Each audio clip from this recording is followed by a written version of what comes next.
welcome to the Satarla offices. Today we're going to do a short webinar on stick or twist, risk management software. Is it time to get new risk management software? And what are the considerations? So my name is Morrin. I'm an associate here at Satarla with a background in engineering and accounting. So I've seen risks from both the finance and the engineering side. And I've seen a lot of IT implementations, but not so many about risk management. So I'm waiting to hear a lot from our experts today. So I can introduce our experts. Firstly, Mark Turner. He used to be a submariner and then went from under the sea to up in the clouds. So he's made an illustrious career in aerospace, working in project management. Let me get this right. Project management, risk management.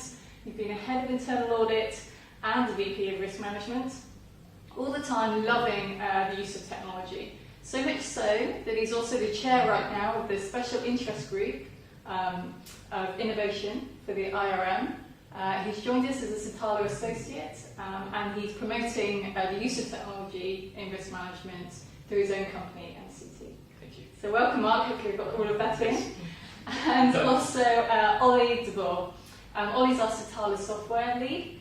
He's worked as a group risk manager for a global private security firm, where he got involved in technology in his own rollout of a GRC platform, so learnt it the hard way, I presume, including rolling out across 150 locations worldwide.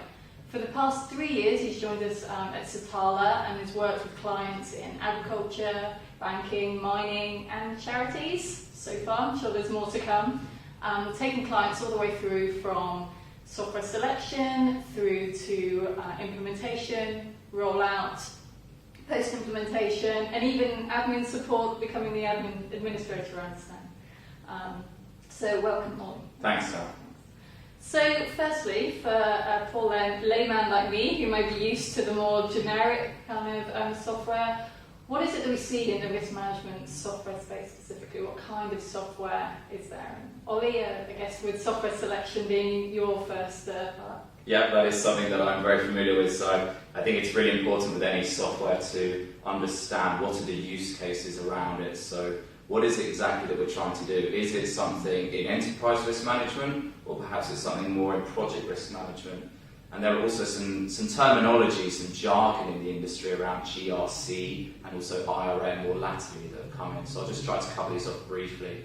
So around the enterprise risk management space, we have risk management software platforms. Sometimes they're packaged up as ERM specific, sometimes it's risk and compliance. Essentially what you're really looking for here is a risk management platform that can configure your risk management process.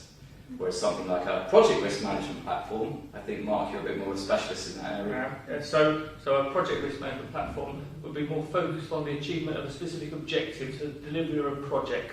And obviously the constraints around the project delivery will be time and cost. So a project risk management software would normally look at quantitative evaluation of the uncertainty around the delivery of those aspects. And so we mentioned before in your brief that, Ollie, you started off with a GRC implementation. Is GRC implementation still popular, or are we seeing a move to some of these new technologies? Yeah, absolutely. I'd say it's still popular and current. There's a debate around the terminology and perhaps the industry trying to shift things on a little bit. And it may be partly because risk management is moving on, but also because the industry is just trying to coin a new phrase perhaps. But GRC, governance, risk and compliance, is very much still there. The key differences really are around bringing in additional use cases really. So we start to see extra assurance activities being brought in around audit. And extra sort of risk-related activities around compliance as well. Mark? Yeah, and of course the push for GRC in the past has been predominantly from regulation and a regulatory effect, whereas I think more we're pushing towards the more effectiveness and efficiency on the delivery of strategic objectives for an organisation, and that's where these tools can actually start to become beneficial. Okay, so in terms of strategic objectives, so if I think of sitting in a C-suite or in a board of directors, what kind of software implementation would we be looking for the organisation to move towards in terms of risk? Ollie? Yeah, so if it's a C-suite level of executive we're talking about here, we're going to be thinking more of the strategic type level of the organisation here. So those are going to be the people that are more concerned with managing the risks that are affecting the entire organisation. So these are enterprise-wide. So we have our sort of strategic risk management risks at the top, and we also have our enterprise risks coming up from the bottom. So we need a system that can facilitate both of that. Not only is it a repository for information at the top, but we can also aggregate it up from the bottom. And any good risk management software should allow you to have that flow of information coming from the top down and also from the bottom up.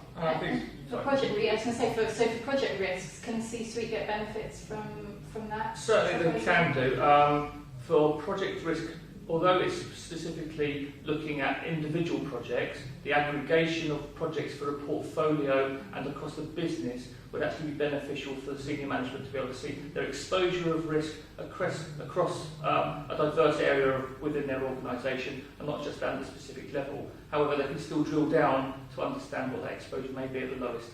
And what about the value add for operations? So if we think more of a kind of a functional value add, what are the value add there for maybe for an ERM software, for example? Sure. Yeah, a good ERM software should always be scalable as well, of course. So you might have a need to report on your strategic risks and then more tactical at the project level, but also rolling that down, thinking about that first line of defence, if you like. What is it at the front line of the business that you need to be capturing? So these might be things around control assessments. You might have risks more focused on health and safety or operational type risks around logistics. And the risk management software, it needs to be able to support you for all of those cases, if you like, those requirements. And what kind of risks do you think, so for some of the clients that you've worked with, is there anything new that's come out that's been beneficial for them having the software? So they've been able to identify new types of risks, or is it just not missing risks that they? Yeah, absolutely. So the software should be enabling you not only to automate your process, so you're getting what you do in terms of organisation into a platform, but it should also enable you to drive that risk identification activity. So you can actually use it to communicate risk better. You can bring more people into the organisation through this licensing model that you'll have. So there may be, you can pick and choose how many licenses that you actually want, and you can choose who has those licenses. And as part of the rollout of the training program, you can not only train people in how risk management works in your organisation, but how the new tool is working. And for project risk management, what is it that the project managers get? I guess, what is it that they get to see a lot more clearly? Okay, so with projects obviously requiring us to achieve a time delivery and a cost delivery, then the use of a good quality project management team or software in the first instance, when you're deriving the budgets and actually putting the contracts in place, you'll be able to better understand the uncertainties around the delivery of the project and to budget appropriately, and also getting some assurances on the delivery of the time frame. So, how confident are you on the delivery, and when you're obviously in that negotiation phase, having some quantitative data associated with that gives you some more power and strength to it. I would also add that when you're looking at the risks from a project perspective, we would also be looking at the opportunities and seeing how much we can actually deliver under the budget or under the time constraints, in order to try to drive more profit within a project. So there's obviously beneficial from a financial perspective. Particularly for contractors or people in Exactly. that kind of that subcontracting model. Yeah, and Mark, you just touched there on having quantitative data within your platform, but it's also important to recognise that some organisations may rely on a qualitative methodology, and on the enterprise risk side, that's what we tend to see predominantly outside of financial services, I would say. So the kind of clients that I've worked with tend to have more of a qualitative approach, but the indicators that they use, so if you have key risk indicators in your organisation, that's where they start to bring in elements of quantitative decision making there. Yeah. So, and you mentioned quality, so a lot of what I've seen maybe is a lot of spreadsheets. Lots of organisations, you go and you ask for the risk register, you get given fantastic Excel, or sometimes Google Sheets, but mainly Excel spreadsheet. Being nice and system agnostic here.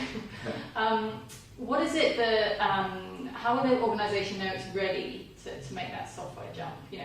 How that the spreadsheets aren't really cutting it anymore. maybe on the ERM side? Yeah, great question. So a lot of organisations out there aren't utilising a system, and that's for various reasons. For some organisations, they may not just be ready for it, okay?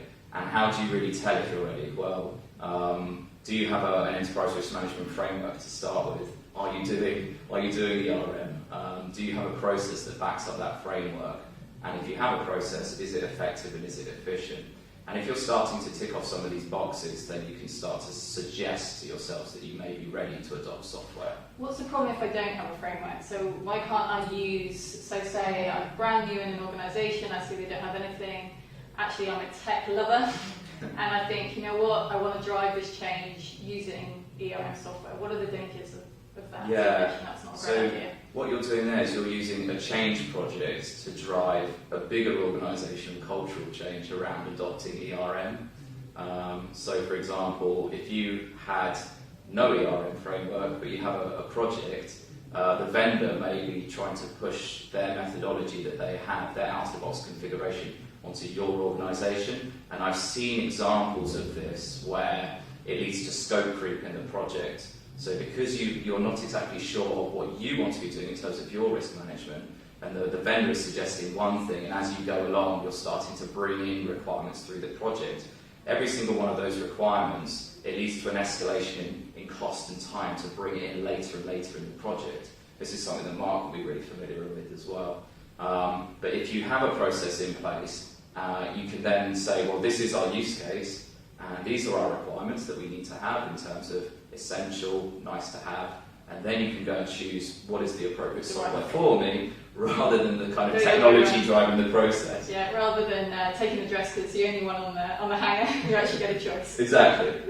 And Mark, for project risk software, how do you know that actually you're ready or your project is large enough to need that kind of level of software? Yeah, so I subscribe to the risk management maturity model, which would look, there's several different models which are available, but the one I subscribe to predominantly is a 5-level one, which is at a 0 where you are particularly not doing any risk management at all, moving through the spreadsheets to start capturing some ideas, going through a qualitative assessment, quantitative assessment, and then finally integrating those together, so you're looking at joint confidence levels on the delivery of cost and time. So if you can make use of one of those risk management maturity models, which are available, and there's several on the web, just to search for them, then it obviously provides you with that understanding of where you currently are.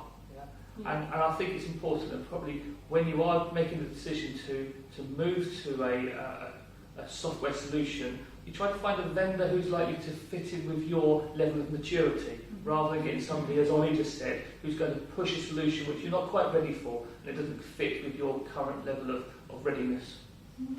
Yeah, and there's a kind of a broader point there to consider around some of the size of your organisation, the type of organisation you are, and almost the kind of people you are. There are vendors out there that will meet each of those non-functional type of requirements. So it's important to understand what is it functionally I need the system to do to automate my process, but what else is it in the non-functional space that I want to be a decision-making factor when picking a vendor?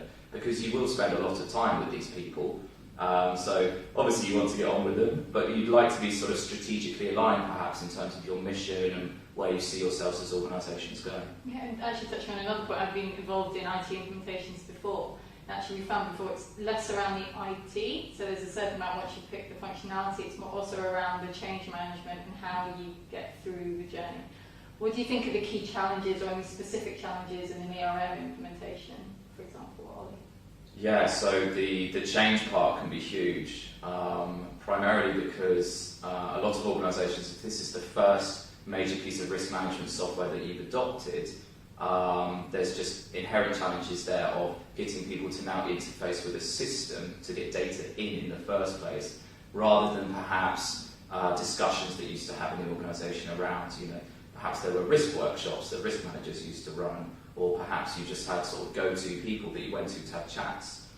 If now it's more about trying to get people to interface with the system, well, you've digitised a task, so that for some people they take to it naturally. they get technology, they like it. Some people are a little bit more change averse, so you just need to be cognizant of your major stakeholder groups right at the beginning of the project before you get to that point. Yeah. And in project risk software, I mean, it can seem externally very complicated when you look at project risk software. Lots of algorithms, lots of words like Monte Carlo analysis. I can't even think of the other one, shot something.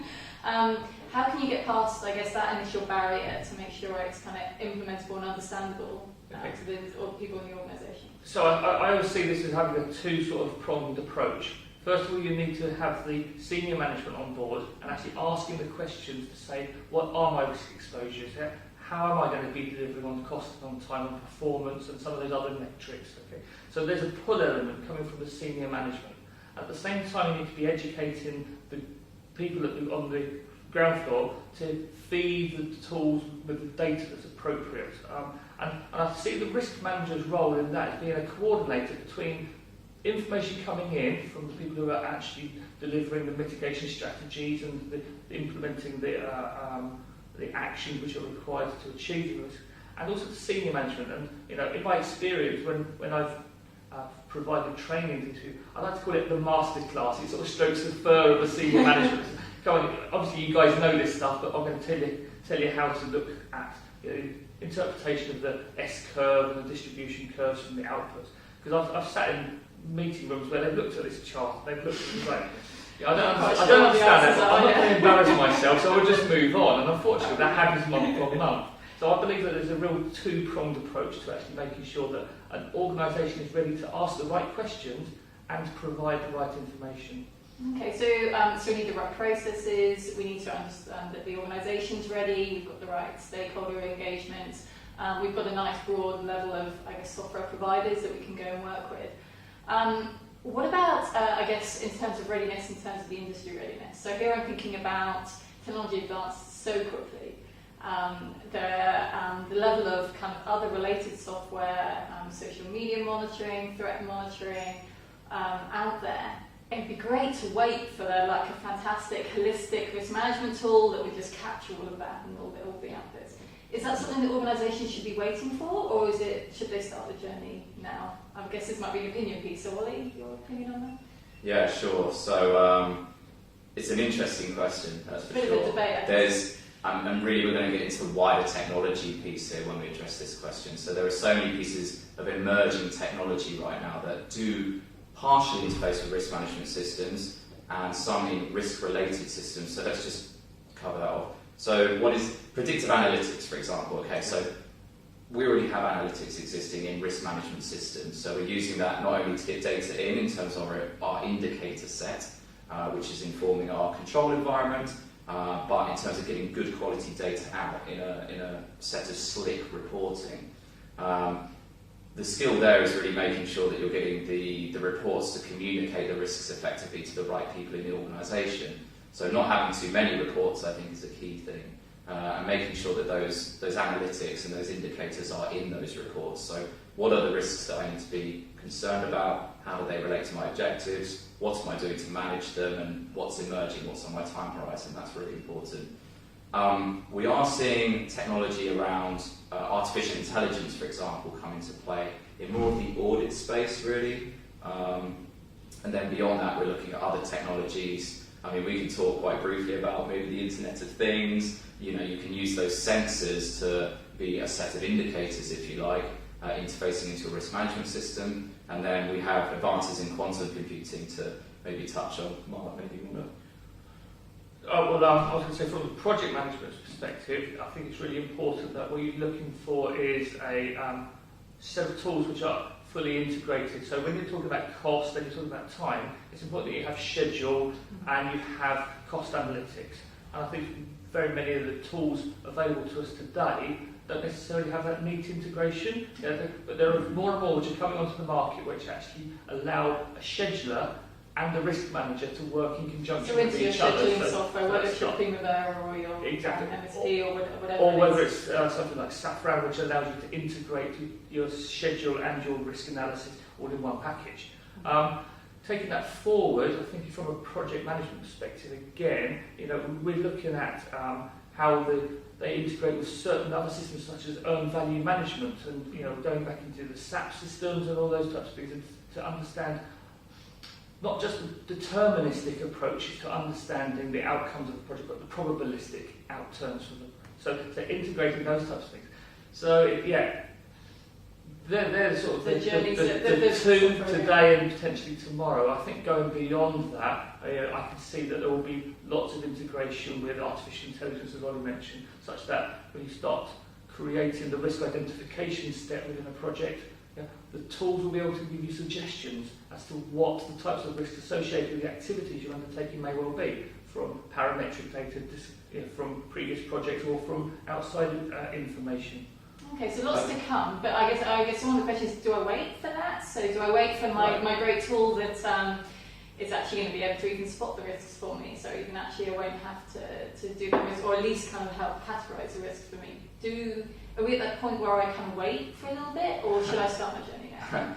I would say start the journey now. Risk management software in the ERM and the GRC space has come on a long way in the last 5 years. We've seen radical changes in the architecture of those systems that really allow you to structure your risks in a way that is actually reflective of the real world. So traditionally, and this was a technological limitation of those systems, where risks had to be held in a hierarchy of other pieces of information. So you would have a parent piece of information and a subset of children, and then sub-children beneath those. But if you think about how risks are structured in the real world, you have an event, which drives a series of consequences, but that's also, before the event, are a series of causes. And these are many-to-many relationships, and the way you can structure data now in some of the newer platforms is to have those many-to-many relationships between your pieces of information. So can you give me an example of that, I guess, a practical example? So what kind of risk would we see that previously would have gone into a hierarchical structure? Is that different locations maybe? Yeah, absolutely. So it's two ways. You might have a risk, for example, of fire in your operational kind of front line, but that is a risk that is essentially the same risk event. Fire is fire. It just has different causes and different consequences, but that can happen in all of your sites. So you're now able to join that up across the bottom. So previously you'd have had it in lots of different charts, they wouldn't have actually seen it until you reported up. Whereas now there's kind of more complex ways of assessing that data. And it can also happen the other way around. So you may have a strategic level risk that the board have identified that hasn't necessarily been taken into account at the tactical and the frontline level of the organisation. So you can push those down back through the system. And from the enterprise level, now I'm going to speak on your behalf now, so the enterprise, there obviously becomes efficiencies, because if you have a multiple repetition of the same risk across different aspects, you can tackle that and mitigate it with a single strategic mitigation strategy. So rather than down at each individual operational level trying to tackle the same problem in slightly different ways, which is very ineffective and inefficient, one strategy can essentially. So one of the benefits of risk management software, which I guess we haven't really drilled as much on benefits, is efficiencies. Is that the main benefit that you'd see in an organisation? I would say for ERM systems, yes, efficiency. I have seen it quoted somewhere in a piece of guidance, I think by Gartner, that you can automate up to approximately 70% of the ERM activities. And whilst, let's not dwell on the figure too much, the broader point there is that yes, you can automate a lot of activity, and it really frees up the risk management team to be less focusing on administration and adding value in terms of, can I get the right information to the right people to make quality decisions, but also where can I get more information from across the organisation. Because, think about when I was a group risk manager, I was interfacing with different group functions, and each of these people they are managing risks in their own right, but they also have their own series of data. So if you can get all these various data sources into the system, more data in, better processing, high quality output. Okay. And from a project risk, is it mainly efficiency or is it mainly quality of information? I see it more as a consistency of information, and also adds a level of transparency as well. So if you are holding your risk registers in a central repository, you obviously got a lot more control over that than you would have if they were on a desktop and they're being emailed as Excel spreadsheets between each other, and you lose that accountability trail. So by keeping it in a centralised repository, that not only does make gathering the data easier, but it should also make the generation of reports and aggregated reports across projects, standardisation, and you'd be able to sort of warehouse the data and those types of things. So there's definitely an efficiency there, but it's also that transparency and accountability as well. And in project risk, it's around the computational efficiency, because I guess when you get into these complex, multiple variable events, where you mega projects. Certainly, you can't really do those types of calculations on a spreadsheet. I mean, if nothing else, it's just the time that it takes to run the models. The risk someone presses the wrong button or put the wrong formula. Exactly, and I think there's a quote, there's every spreadsheet's got at least 10 errors in it. Yeah? So by standardising the tools in which you utilise and run these models, not only that, the technology has progressed so much in the last few years that you can do 10,000 iterations in Monte Carlo in less than 3 or 4 seconds. Whereas in the past you would have to have run a much smaller risk network to do your analysis, and you wouldn't have been able to do so many iterations in your modelling.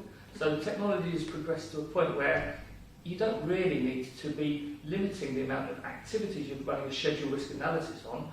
20,000, 30,000 line items in your schedule can be as easily done today as 100 was 5 years ago. So you can increasingly complex projects and also multiple scenarios. Indeed. And with some good quality software, what you can do is what if analysis, and comparison of project to project. So if you're having to make some hard decisions as to which projects are going to be giving you optimal returns on your investment, you can actually look at these projects and make some informed decisions. And I think that's really the strength of risk management. It helps the decision makers come to some good conclusions rather than just working on gut instinct. Fantastic. We love risk management, making better decisions. So on that note, I'd like to, bring us to a wrap. But with some final, comments. So I guess our question was stick or twist. Should I be looking into new risk management, for the latter half of FY19? What do you think the key considerations are? Ollie, if you'd like to... Yeah, so stick or twist as a question. I would say twist, unless you've got a new system. And you want to be considering, am I ready for the software? And if I am ready, what is it in terms of my use cases? What do I have? And then what am I looking to drive in terms of value around reporting and functional requirements? Okay, so what is it? What do I want it to do? And is my function, or is my organisation ready for a software change? Mark, anything to add? And from a project management, I would say be cognizant of your levels of maturity today. And if you do decide that you want to go on the journey of adopting a software solution, make sure you find a vendor who's going to mature with you and understand your levels of maturity such that they deliver you the type of tool that you need today, but have the capability to move forwards tomorrow. Fantastic. Okay, well thank you. Thank you, Ollie. Thank you, Mark. Thank you very much for listening to our webinar. This is the second in our series of webinars.